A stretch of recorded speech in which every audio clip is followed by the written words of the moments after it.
Coordination Committee of BTR Organization BTR नि गासै 30 फरायसा आफाद माहारियारि आफादनि गुबुन माने माहारियारि गौथुमफोरनि मोनसे जोंहा coordination दङ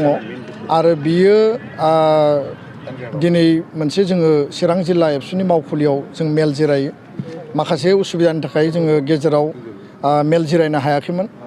आरो दिनै जोंनि जि सावरायनाय बे सावरायनायाव गासिबो आफादफ्रा बाहागो लादों गुबैयै BTR ओनसोलाव गोजोन गायसननांगौनि थाखाय शान्ति परिबेश लाबोनांगौनि थाखाय जिखिनि हाबा मावनांगौ दङ आरो दिनै माने शान्ति सुक्तिनि उनाव जिखिनि थासारि फैबाय बेखौ जों जेब्लाबो बरायदों आरो बिनि थाखाय गासै हारि माहारिनि गेजेराव खौसेथियै कुनु गोरोन्थि भुल बुजाबुजि गैयाबासिनो जोङो बिदा फंबाय बायदि बे ओनसोलाव रायजो जानायनि थाखाय आरो हारि माहारिया जौगानांगौनि थाखाय हाबा मावलांनायनि थाखाय जों थांखि आजावो नैथिया जाहैबाय जे सोलोंथाइ बिथिङाव जिखिनि गोग्लैसोनाय ओनसोल दङ गुबुन हारि माहारिफोरनि गेजेराव जोङो मोनसे इउनाइटेडलि गासैखौबो लाजोबनानै बिदा फंबायनि मोनसे फिलिंस आरो सान्थौखौ जोङो नोजोर लाखिनानै फरायसा फरायसुलिनि जौगानायनि थाखाय एजुकेशननि सायाव जोङो मोनफ्रोमबो जिल्लायाव मोनसे जयेन्टलि हाबाफारि लानायनि थाखाय जोङो दिनै बे बाथ्राखौ सावरायो आरो BTR अर्गानाइजेशननि प्लेटफर्माव माखासे जोंहा थांखि दंबावोमोन आरो थांनाय समाव BTR काउन्सिल सरकारा माखासे कमिटमेन्ट होनाय दङमोन दा बे कमिटमेन्ट बायदियै दिनै टेट एपइन्टमेन्ट बेखौ थिसननायनि थाखाय जोङो दाबि दैखांदों आरो CSB दानानै 3rd ग्रेड आरो 4th ग्रेड एपइन्टमेन्टनि थाखाय दिनै जोङो बेयाव रिजलिउसन लादों जोङो आपिल खालामदों लोगोसेयैनो बेयाव हा हुखौ लानानै गोबां दावराव जायो आरो बे दावराव जानाय माने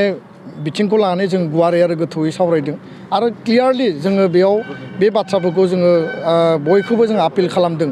जे बेलेन्स ब्लकनि हा जेरैबायदि ट्राइबेलनि राइट्सनि बाथ्रा बेयो माने बेबायदिनो माने इनटेक्ट थागोन लोगोसेनो प्रोटेक्टेड क्लास बिथांमोनाबो बेयाव मर्यादा मोनगोन आरो लोगोसे 2003 नि माने सुक्ति बायदि जिखिनि बेयाव बनाफाइड सिटिजेन दङ बे बनाफाइड सिटिजेन बायदि बिथांमोनाबो मर्यादा मोनगोन बे बाथ्राफोरखौ जोङो गुवारै आरो गोथौयै जाहाथे हारि माहारिनि गेजेराव बे माने एभिक्सनखौ लानानै उमुखखौ लानानै जाहाथे मिसआन्डारस्टेन्डिं जाया बे बाथ्राखौ दिनै गुवार आरो गोथौयै सावरायो आरो बेखौ जोङो डिसिसनबो लायो दा बेखायनो नैबे APSC आव बड'लेण्ड ओनसोलनिफ्राय सिभिल सार्भिस माने कम्पिटिटिभ जे मेन्स एग्जामाव जिखिनि क्वालिफाइ जाबाय बिथांमोनखौ BTR अर्गानाइजेशननिफ्राय दिनै बरायनाय जादों आरो जोङो खावलायदों जे मेन्स माने